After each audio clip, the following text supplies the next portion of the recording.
Muy buenos días a todas y a todos.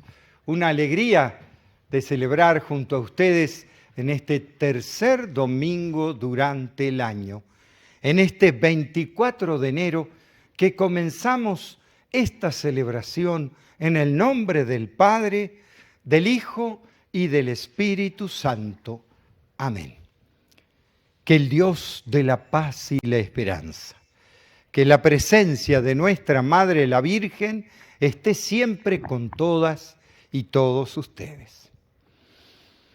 Canten al Señor un cántico nuevo, hombres y mujeres de toda la tierra, canten al Señor. Hay brillo y esplendor en su presencia y en su templo belleza y majestad. Ante esta presencia de Dios, reconozcamos nuestros errores. Porque tú conoces nuestros pensamientos, Señor, ten piedad. Porque tú sabes de nuestras pequeñeces, Cristo, ten piedad. Porque tú nos llamas a construir un mundo nuevo con tu reino, Señor, ten piedad. Y Dios, que es tan grande, tan lleno de misericordia, tenga esa misericordia con nosotros. Perdone nuestros pecados para que así algún día nos lleve a la vida eterna. Oremos. Dios, dirige nuestros pasos de manera que podamos agradarte en todo. Y así merezcamos en nombre de tu Hijo amado, abundar en toda clase de obras buenas en el camino de tu reino. Por nuestro Señor Jesucristo, tu Hijo, que siendo Dios, vive y reina contigo en la unidad del Espíritu Santo por los siglos de los siglos. Amén. Y vamos a escuchar ahora entonces la palabra de Dios.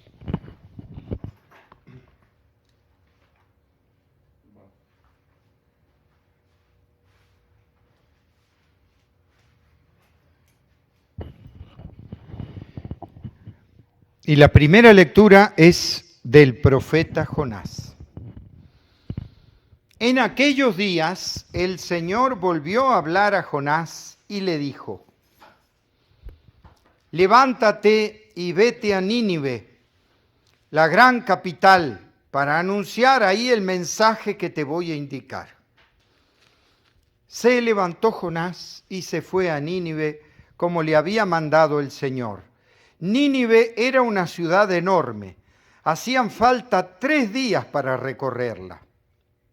Jonás caminó por la ciudad durante un día pregonando: dentro de 40 días Nínive será destruida. Los ninivitas creyeron en Dios. Ordenaron un ayuno y se vistieron de sayal, grandes y pequeños. Cuando Dios vio sus obras y cómo se convertían de su mala vida, cambió de parecer y no les mandó el castigo que había determinado imponerles. Esto es palabra de Dios. Te alabamos, Señor. Y leemos el Salmo 24. Decimos: descúbrenos, Señor, tus caminos. Descúbrenos, Señor, tus caminos. Guíanos con la verdad de tu doctrina. Tú eres nuestro Dios y Salvador, y tenemos en ti nuestra esperanza. Descúbrenos, Señor, tus caminos. Acuérdate, Señor, que son eternos tu amor y tu ternura. Según ese amor y esa ternura, acuérdate de nosotros. Descúbrenos, Señor, tus caminos. Porque el Señor es recto y bondadoso, indica a los pecadores el sendero, guía por la senda recta a los humildes y descubre a los pobres sus caminos. Descúbrenos, Señor, tus caminos. Leemos así la segunda lectura. De la primera carta del apóstol San Pablo a los Corintios. Hermanos, les quiero decir una cosa. La vida es corta. Por tanto, conviene que los casados vivan como si no lo estuvieran, los que sufren como si no sufrieran, los que están alegres como si no se alegraran, los que compran como si no compraran, los que disfrutan del mundo como si no disfrutaran de él, porque este mundo que vemos es pasajero. Esto es palabra de Dios. Te alabamos, Señor. Aleluya, aleluya. El reino de Dios está cerca, dice el Señor. Arrepiéntanse y crean en el Evangelio. Aleluya, aleluya. Que el Señor esté con todas y todos ustedes. Lectura del Santo Evangelio según San Marcos. Gloria a ti, Señor Jesús. Después de que arrestaron a Juan el Bautista, Jesús se fue a Galilea para predicar el Evangelio de Dios y decía: se ha cumplido el tiempo y el reino de Dios ya está cerca. Arrepiéntanse y crean en el Evangelio. Caminaba Jesús por la orilla del lago de Galilea cuando vio a Simón y a su hermano Andrés echando las redes en el lago, pues eran pescadores. Jesús les dijo: síganme y haré de ustedes pescadores de hombres. Inmediatamente dejaron las redes y lo siguieron. Un poco más adelante vio a Santiago y a Juan, hijos de Zebedeo, que estaban en una barca remendando sus redes. Los llamó y ellos, dejando en la barca a su padre con los trabajadores, se fueron con Jesús. Esto es palabra de Dios.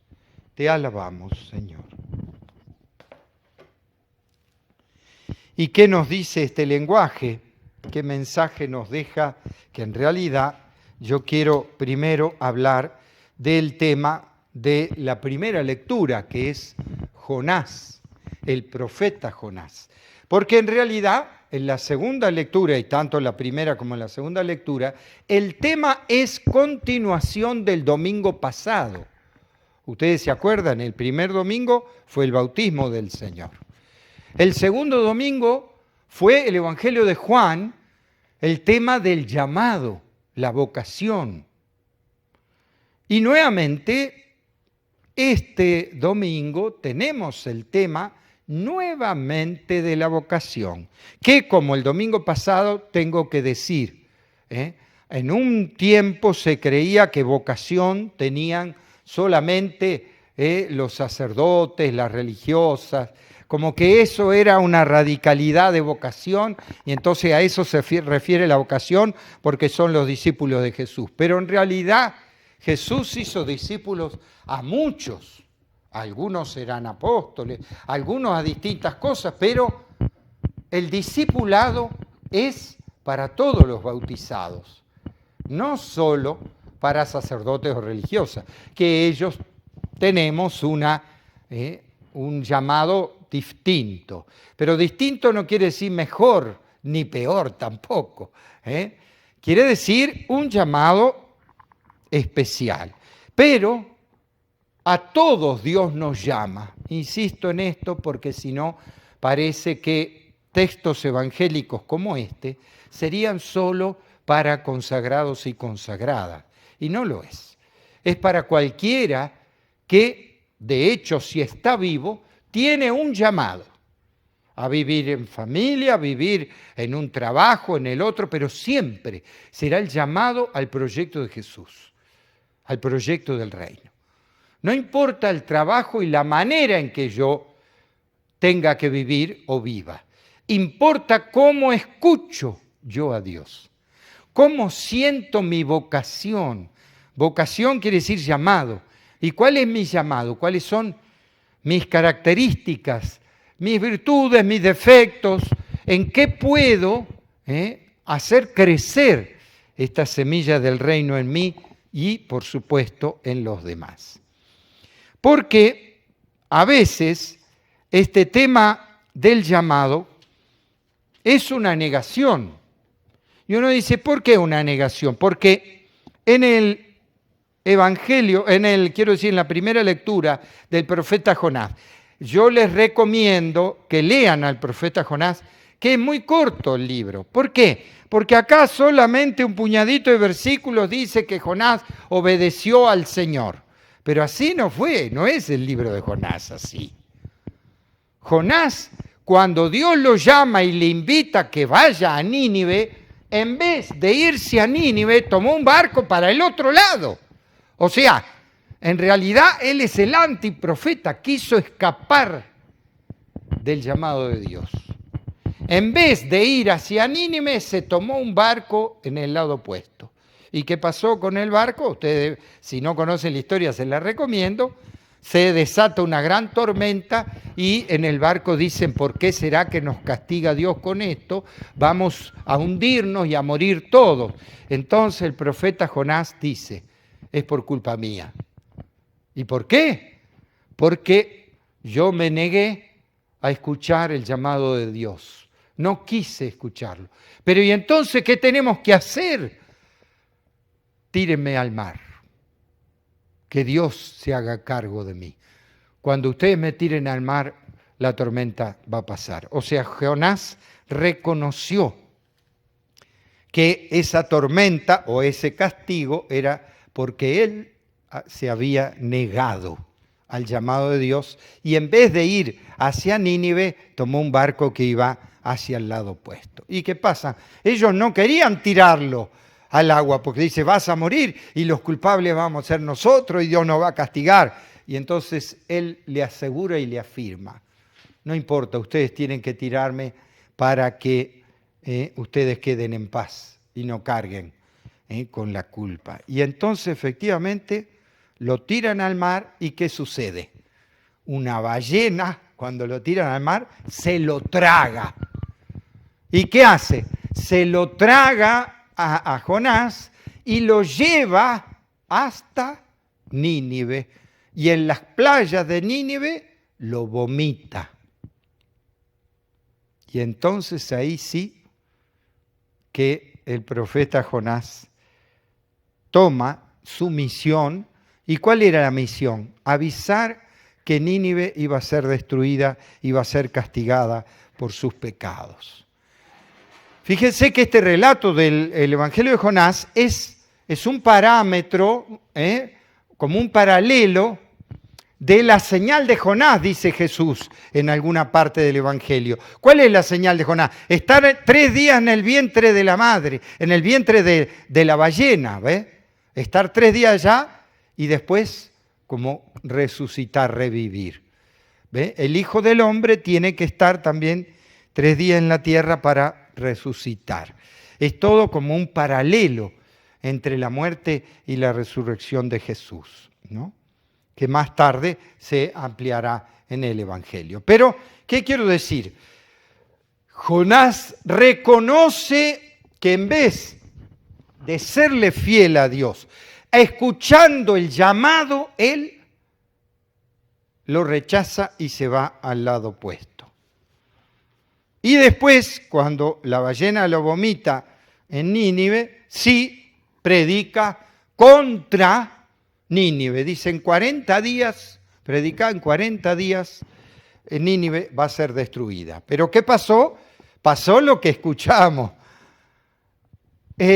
Jonás predica por todo Nínive que iba a ser destruida por sus pecados. ¿Y qué pasa? Los ninivitas reconocen su error y se dan cuenta de que les va a venir el castigo. Entonces, hasta el rey y todos se ponen en penitencia y hacen sacrificios, se tiran ceniza y le pidan y le recen a Dios que les perdone sus pecados. Y resulta que al ver cómo se cambiaron, cómo cambiaron de vida, Dios los perdona y entonces no los castiga. Pero entonces, ¿qué pasa? Jonás, que había predicado durante varios días en la ciudad de Nínive la destrucción, se sienta fuera de la ciudad y ve que Dios no la destruye.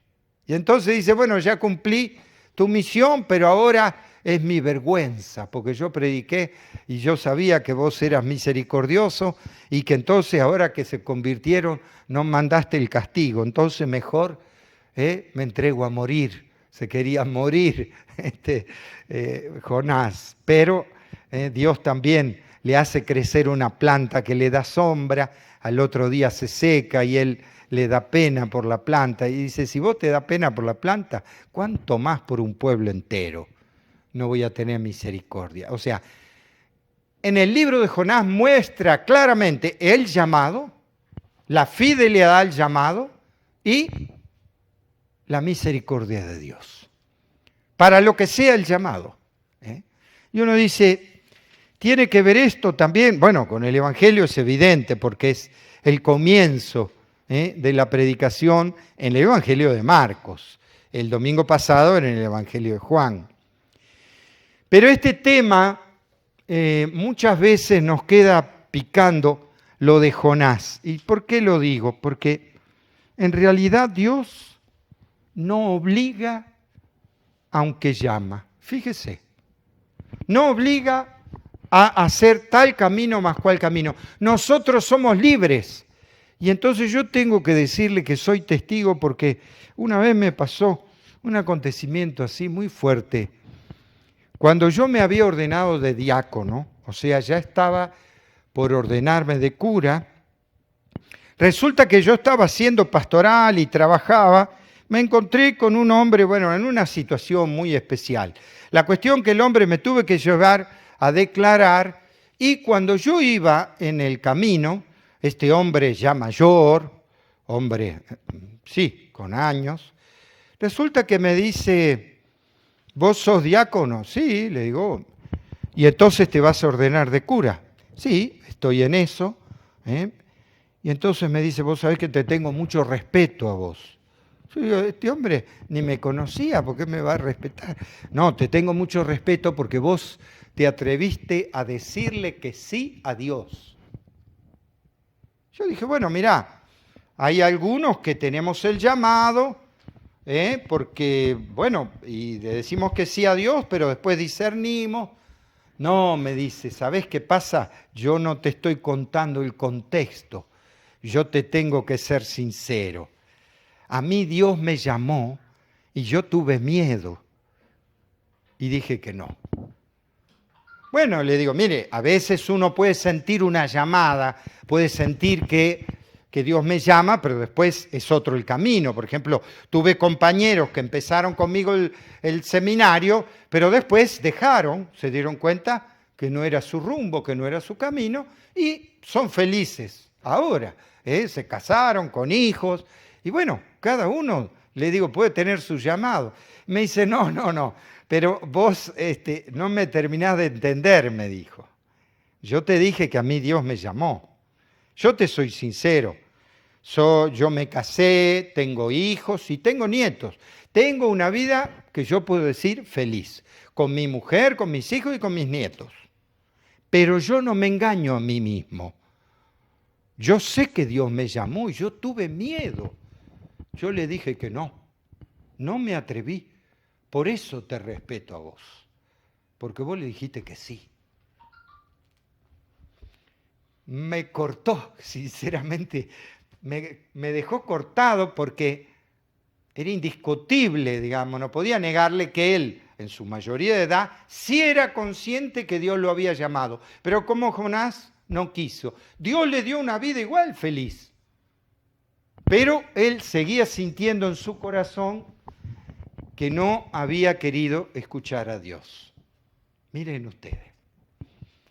Y bueno, Dios habrá contado con sus fragilidades. Pero ¿qué quiero decir? No lo obligó. No fue como Jonás que se lo tragó la ballena y lo llevó.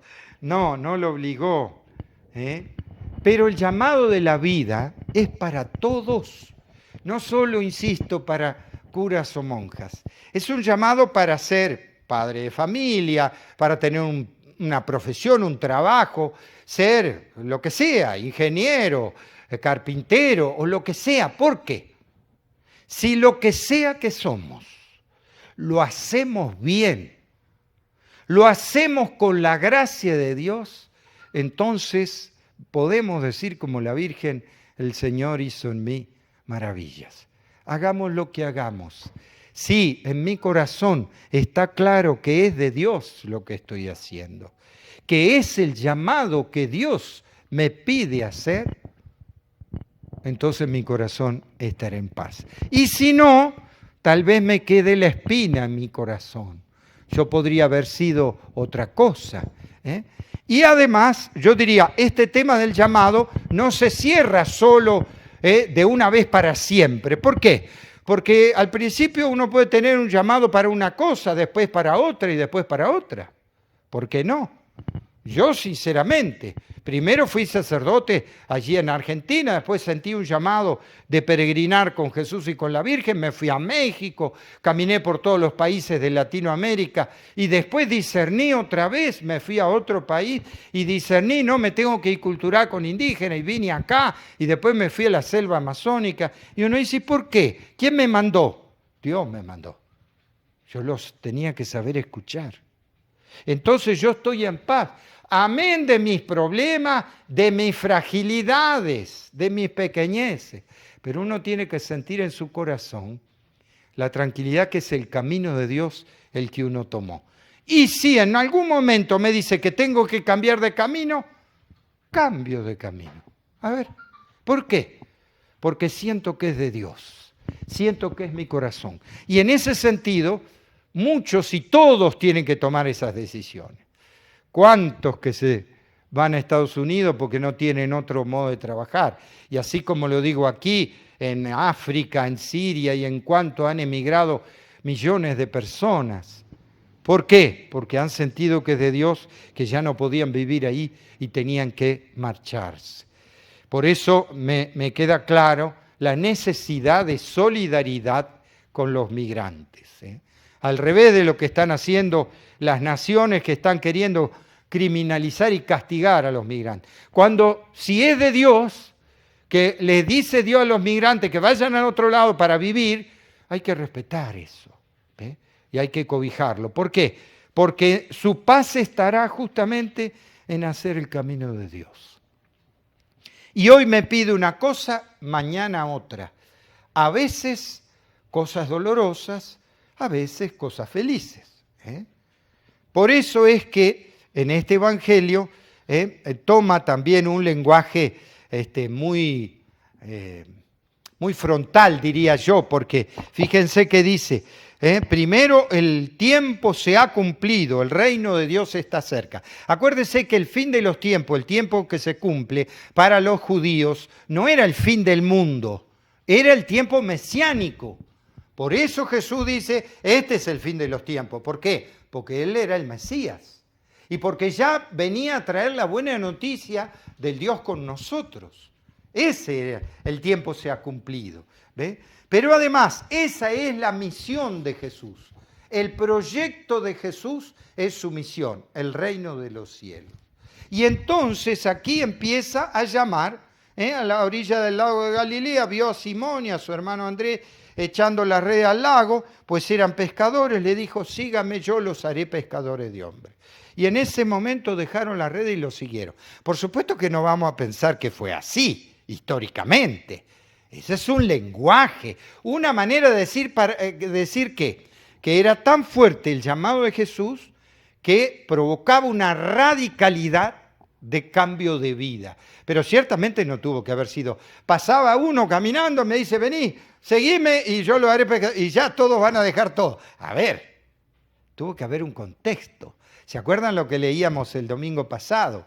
Que eran dos discípulos de Juan el Bautista y Juan le dijo, ese es el Cordero de Dios. Y ellos lo siguieron a Jesús. Se fueron desde seguir a Juan a ser discípulos de Jesús. ¿Ve? Y Andrés le contó a su hermano Juan. ¿Qué quiere decir? Que no fue que no se conocían.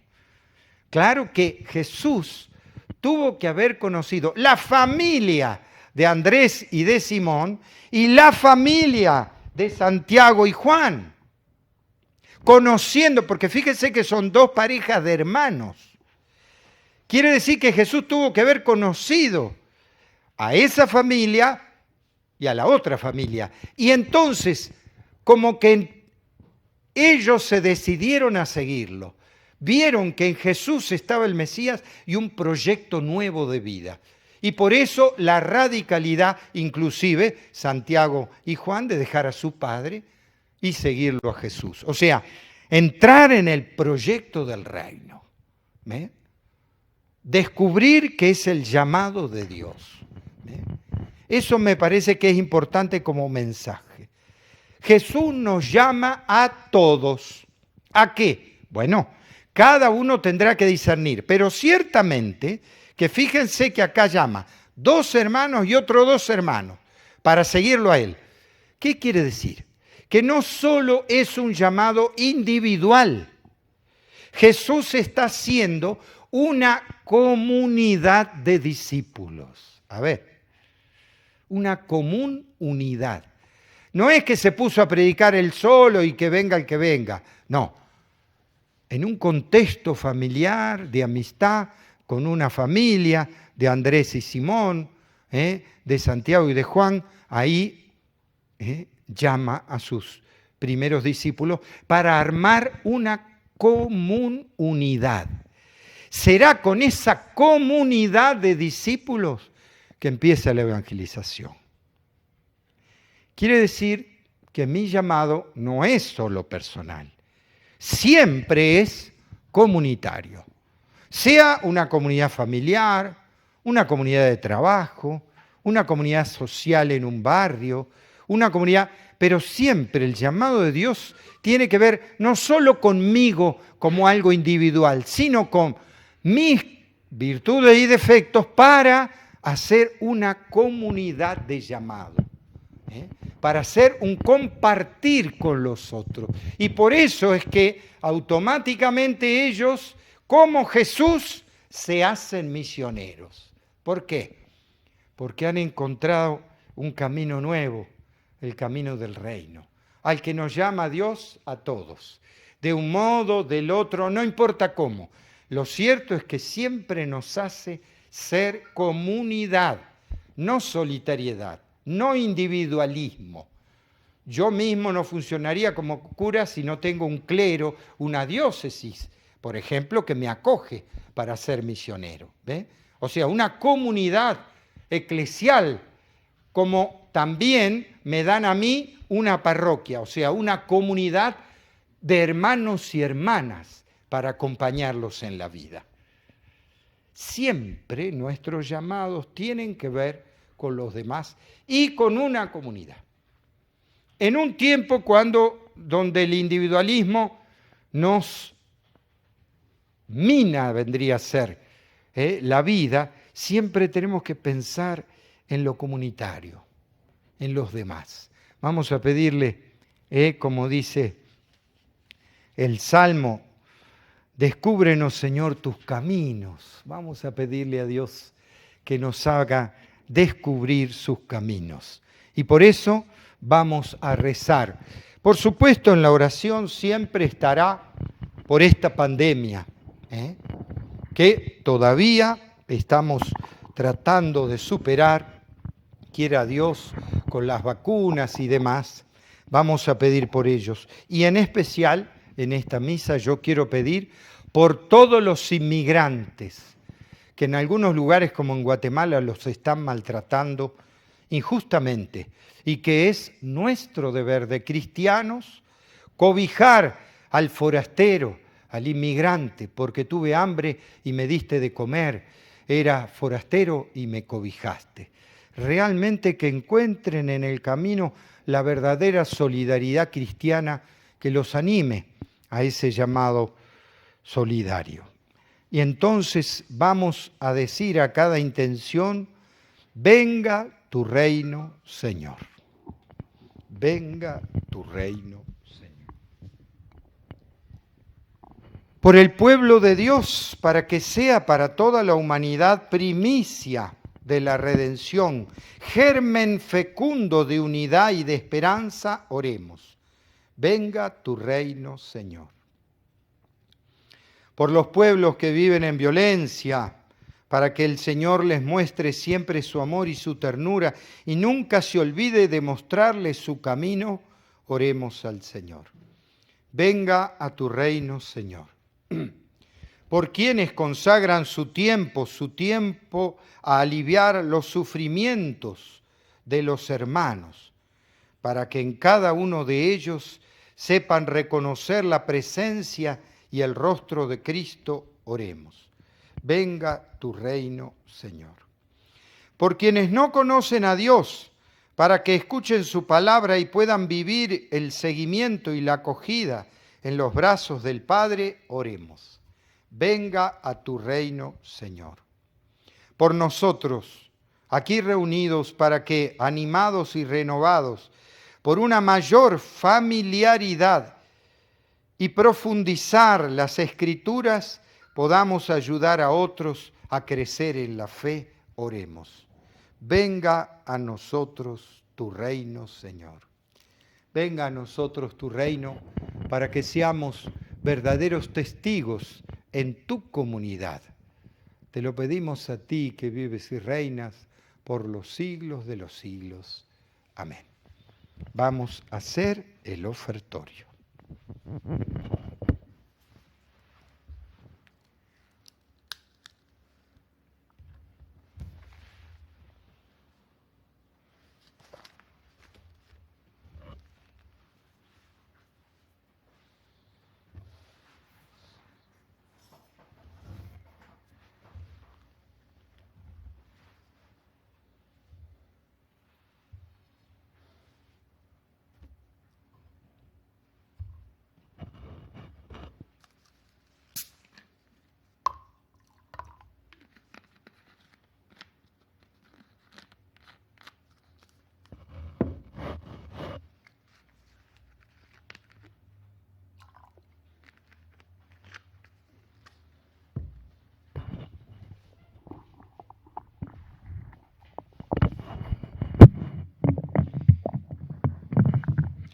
Bendito seas, Señor Dios del universo, porque de tu generosidad hemos recibido este pan, fruto de la tierra y del trabajo de hombres y mujeres. Él será para nosotros pan de vida. Bendito seas por siempre, Señor. Bendito seas, Señor Dios del universo, porque de tu generosidad hemos recibido este vino, fruto de la vida y del trabajo de hombres y mujeres. Él será para nosotros bebida de salvación. Bendito seas por siempre, Señor.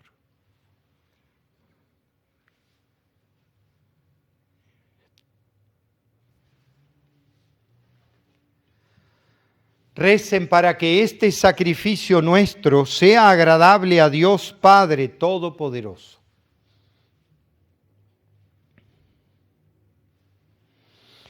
Recibe, Señor, benignamente nuestros dones y santifícalos a fin de que nos sirvan para nuestra salvación. Por Jesucristo nuestro Señor. Que el Señor esté con todas y todos ustedes. Levantemos el corazón. Demos gracias al Señor nuestro Dios. En verdad es justo y necesario. Es nuestro deber y salvación darte gracias siempre y en todo lugar, Padre misericordioso y Dios fiel, porque nos diste como hermano a tu Hijo Jesús. Él siempre se mostró misericordioso con los pequeños y los pobres, con los enfermos y los pecadores. Él se hizo cercano a los oprimidos y afligidos. Él anunció al mundo con palabras y obras que tú eres Padre y que cuidas de todos tus hijos. Por eso con los ángeles y santos te aclamamos diciendo sin cesar: Santo, santo, santo es el Señor Dios del universo. Llenos están el cielo y la tierra de tu gloria. Hosana en el cielo. Bendito el que viene en nombre del Señor. Hosana en el cielo. Santo eres en verdad, Señor, Dios que amas a hombres y mujeres y que siempre estás con ellos en el camino de la vida. Por eso te rogamos, Padre misericordioso, que envíes tu Espíritu Santo para que santifiques estos dones de pan y de vino, de manera que se conviertan para nosotros en el cuerpo y la sangre de Jesús, Hijo tuyo y hermano nuestro. Porque Él mismo, aquella noche antes de morir, mientras estaba a la mesa con sus discípulos, tomó pan, te dio gracias, lo partió y lo dio a sus discípulos diciendo: tomen y coman todos de él, porque esto es mi cuerpo, que será entregado por ustedes.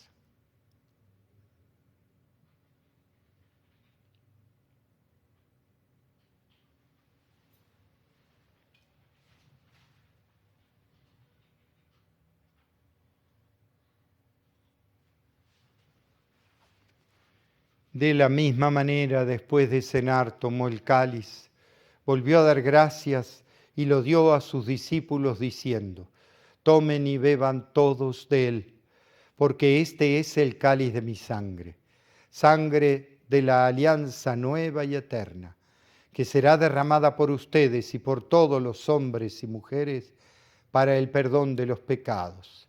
Hagan esto en conmemoración mía.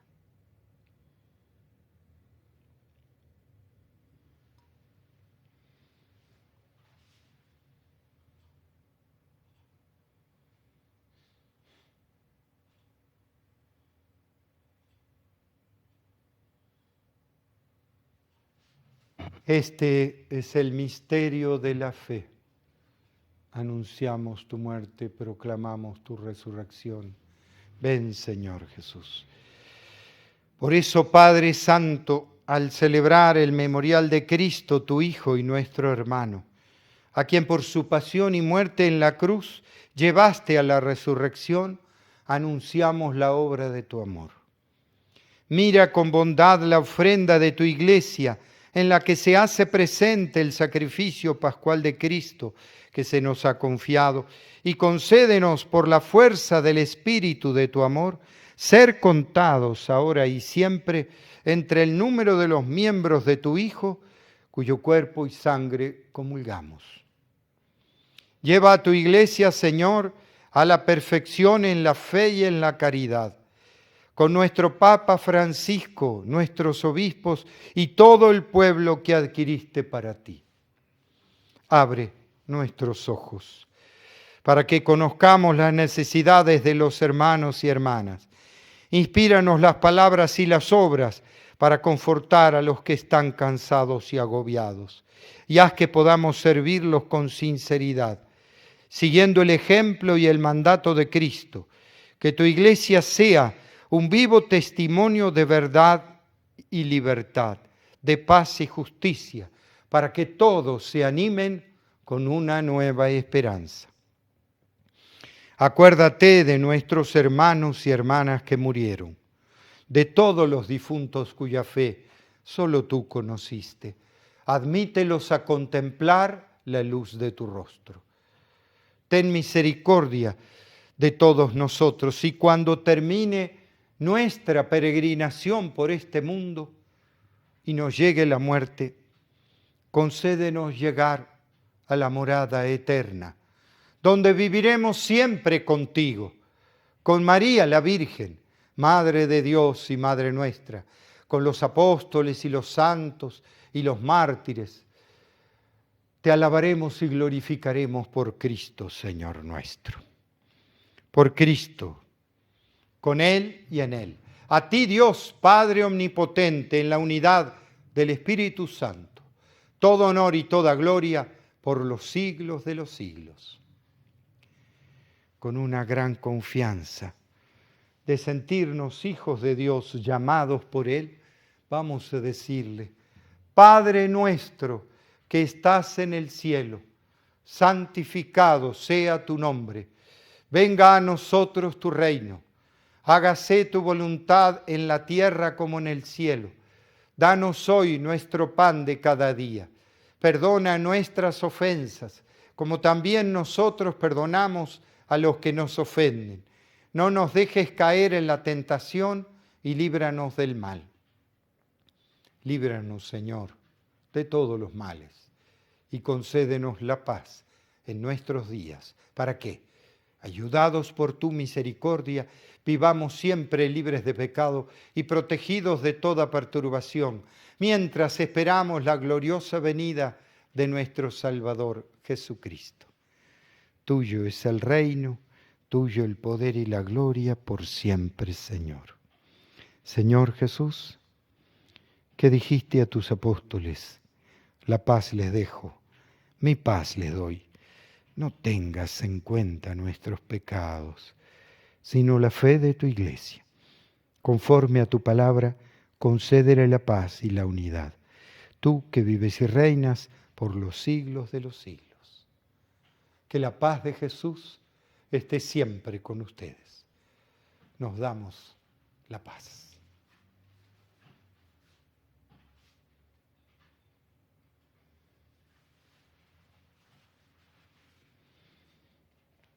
Cordero de Dios, que quitas el pecado del mundo, ten piedad de nosotros. Cordero de Dios, que quitas el pecado del mundo, ten piedad de nosotros. Cordero de Dios, que quitas el pecado del mundo, danos la paz.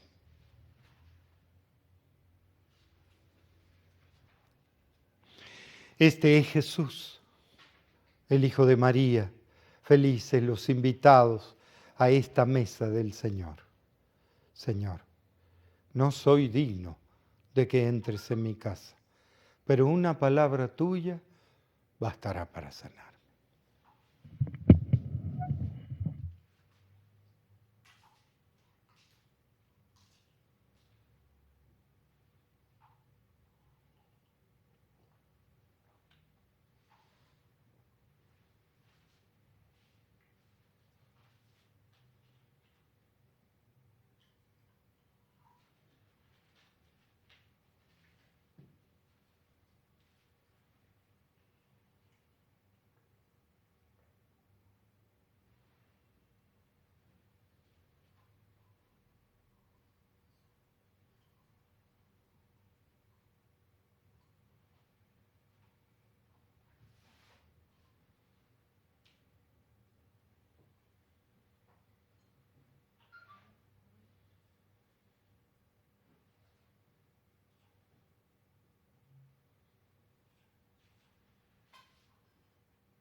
Oremos.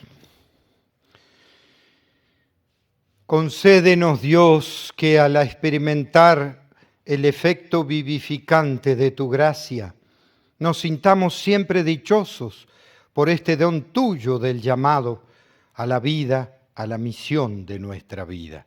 Por Jesucristo nuestro Señor. Que el Señor esté con todas y todos ustedes. Y que la bendición de Dios Todopoderoso, Padre, Hijo y Espíritu Santo, descienda sobre todas y todos ustedes y permanezca para siempre. Con esta alegría nos podemos quedar en la paz de Dios. Demos gracias a Dios. Muchas gracias.